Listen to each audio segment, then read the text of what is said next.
The New York Giants moved up in the 2026 NFL Draft. They traded the 105th, 145th, and next year's fourth round pick to move up to 74 and select wide receiver Malachi Fields from Notre Dame. The Giants and the X wide receiver spot, it's been a little bit of a hassle filling it for quite some time. Long are the days of Hakeem Nicks, preseason greats like Corey Washington, and Thursday night football darlings like Ramses Barden have come and gone. They have not worked out. Filling it through free agency through Kenny Golladay, a big whiff. And now the Giants move up into the third round to go and locate one of the most physical blocking wide receivers I have ever studied on tape, which I absolutely adore, and somebody with unique tracking, concentration, and an ability at the catch point that attracts the football to him. He's very good with that area of his profile. But I will say, he might struggle to create some separation. He's fluid for a bigger guy, 6'4", a little bit over that. He has a fluidity to him, but I do question his ability to consistently create separation at the next level, and that could be something that does plague him throughout his career. But if Jackson Dart just wants to put this football into his area code, he is more than likely going to find a way to box out the defensive back and try to get his hands on that football. He is strong-handed type of player, extends away from his frame, so there's a lot to appreciate, even though there are some issues with his profile. Let's get into the tape. Malachi Fields plays with a physicality that really translates when he is blocking. And against press coverage, I'm not going to act like he is the best because he isn't the most fleet of foot or the most explosive type of player. But again, he does have a fluidity to him that allows him to bend around and then accelerate. He is a long strider, and he's not someone who's going to create a ton of separation, but he doesn't always have to, as you can see here against Will Lee, the third of Texas A&M. He locates the football, high points, extends away from his massive frame, and then brings it in. These one-on-one matchups that he's likely going to see in 11 and 12 personnel due to Malik Neighbors, the exotic rushing attack the Giants are going to have, Isaiah Likely, whoever it is, he's going to see a lot of these one-on-ones, as we saw from Jackson Dart last year with players like Little Jordan Humphrey. If he has a one-on-one, he's going to throw it up to him, and I would argue that Malachi Fields is excellent in those situations, in those areas of the game. You can see not creating a ton of separation here against Pitt outside release. I think the Pitt DB does a good job of staying high and upfield while restricting space on Fields, but Fields is understanding that leverage and then just going to the back shoulder where the throw is. And look, he's using his body to shield away from the defensive back. Just good fundamentals, good concentration, good tracking, strong hands, extension away from his frame, securing through the ground, strong at the catch point. All things that Malachi Fields possess. Here he just burns a Navy cornerback, but you can see how he tracks it. He stacks on top of him, tracks the football right into the breadbasket. Easy catch, easy gain for Notre Dame, the Golden Domers.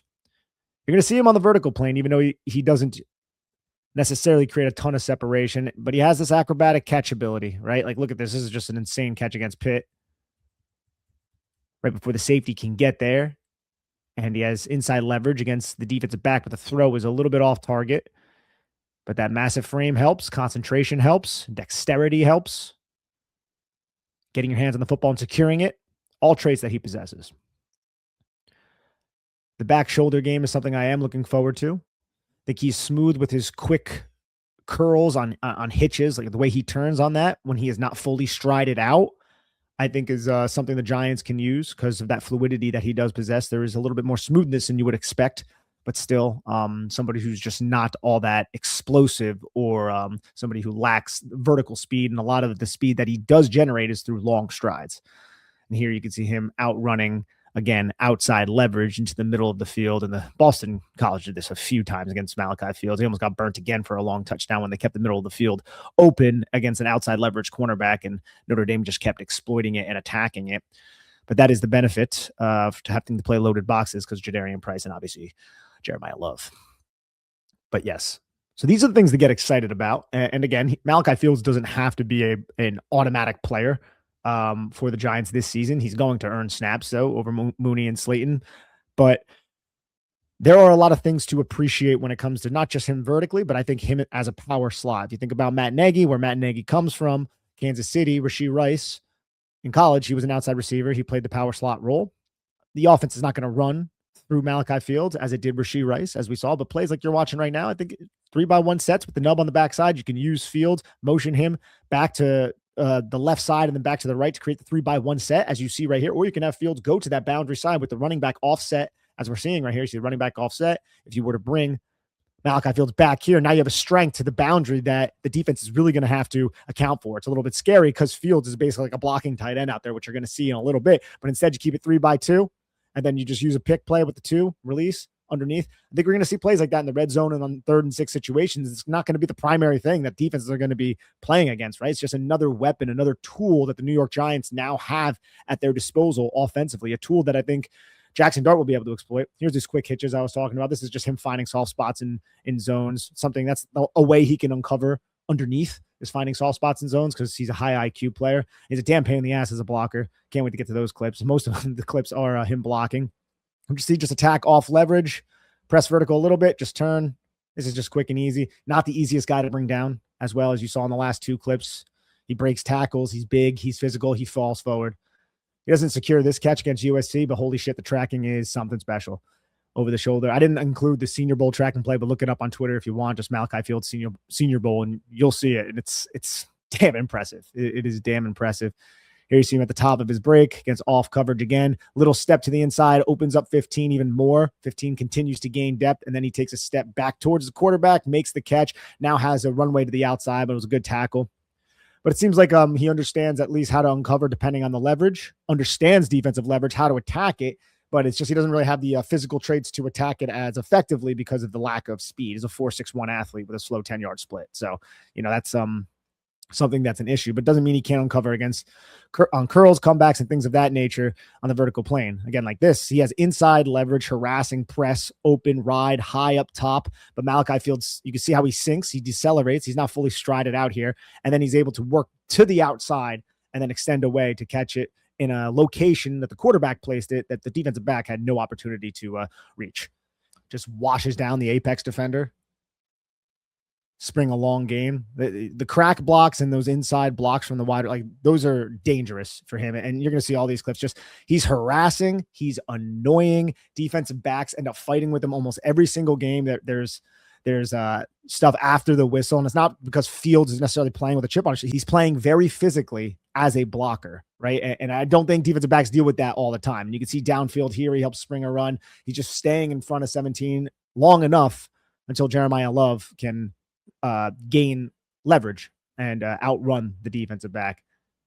Here, this is just impressive because you don't see it from this angle as well, but he's engaged with the block now, and he's steering him to the inside to force 17 off of his secondary contained responsibility. 17 does a good job right here, working back to the outside, but watch how Fields then turns his hips and gets that seal. 19 ends up making the tackle, but it's the positioning. It's not just the physicality and the effort and the will. It's the positioning that Malachi Fields really understands as a blocker. To the front side, he is an absolute dog. There are some plays on the backside where he kind of takes some plays off, it seems like, if he's a backside blocker. And with running backs like Price and Love, you saw backside creases hit, and then Fields was put into a disadvantageous situation against the defensive back that he could have never been in if he just gave full effort. But it's not like he's necessarily dogging. Like, I don't think, he's a high effort player when it's the play side. I just think he plays a lot of snaps and he gives 100%. And sometimes he looks to, if he doesn't think the play's going to come to him, catch a breather, maybe something like that. It could be a conditioning thing or what. You can read into it as you will, but you can see on the front side of plays, this is a dude who wants to block, who will block, who is an effective blocker, and who is just a pain in the ass for safeties and corners. And I think he can be very annoying for linebackers too, which can lead to some creative and maybe more smash mouth 11 personnel rushes with Maui Anoa in the game. And you have blocking tight ends like Theo Johnson and Patrick Ricard being an interesting one if you want to run 21 personnel or and have two wide receivers, with Fields being one of them, because Fields is just a significant upgrade. Look at the top of your screen, just being annoying on the backside. Fields is a significant upgrade as a blocker over Darnell Mooney and Darius Slayton. This is a John Harbaugh physical type of pick. And that's what this whole draft has been. Physical players. Harbaugh Reese, a very physical edge / linebacker. Maui Anoa, one of the more physical offensive linemen who can be an all-pro guard. I honestly believe that Hood is a physical press man corner, and now Fields is a physical player as well. So on this play, though, you'll just see outside release, not creating, he's at the bottom of the screen, guys, not creating a ton of separation. It's going to be an issue for him. But we've kind of went over that at this point. You can see it on some of his good plays. Once he strides out, you can see it's kind of hard for him to decelerate. It's not all that explosive. It's not all that sudden. It's not all that quick. He gains a lot of momentum and reaches his top speeds once he does stride out because he is a little bit high hipped and he's a long strider. Big player. What do you expect from big football players? Here, you can see here, he kind of takes, this is what I was pointing to a little bit earlier, but you're going to see just an insane amount of elite competitive toughness after he's on the backside here, and he's not going to give full effort, and it's a sprung run. But watch how this is the impressive part. He's striding out, and he is probably cracking 20 plus mile per hour here to cut off the angle, get in front of the defensive back to allow Love to score a touchdown. That's just an insanely impressive play by Malachi Fields. And I think with a training camp led by John Harbaugh, you're going to see a Fields that is more in shape, a Fields that is ready to get in there and ready to battle. And he's not going to play nearly as many snaps in year one with the New York Giants, but he's going to have a significant role on this offense. He gives the offense just something they just did not have. And that's just not the prototypical X. That's an X who could slide into power slot, who can really force defenses to play nickel personnel. And now you have him as that blocker in nickel with Theo Johnson, let's say, and you have just a beefier offensive unit out of lighter personnel packages that are going to force defensive coordinators to play mismatches and maybe not want to rely as heavily on certain sub packages because their personnel is lighter and they're not as good against the run. It's dictating to the defense through physicality and heavier personnel rushing attack, even out of 11 personnel. And that's what Malachi Fields offers, because Slayton, Mooney, Calvin Austin, Isaiah Hodgins, even they didn't offer this to the level that Malachi Fields does. And he's not somebody, again, who is going to create a ton of separation through his athletic ability, but he can win those 50-50 catches, be an asset in that regard, in that area of the game, while also uncovering underneath just by finding those vulnerabilities in zone coverage. Was it a lot to trade up? Sure.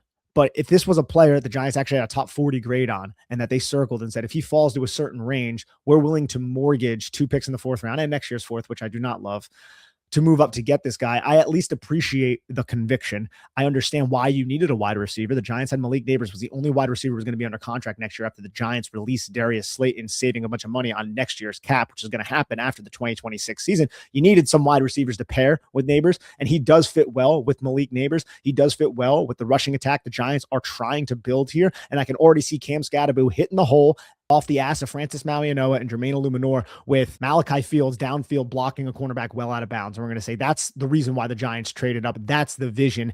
And this is a wide receiver who affects the rushing attack, but he's not ineffective as a pass catcher. He will have a certain skill set that I don't believe the other Giants do offer, just off of his sheer size and the traits that accompany his ability to locate the football in 50-50 situations. So Malachi Fields, you are a New York Giant. Thank you, everyone, for tuning into this. I am Nick Filato signing off.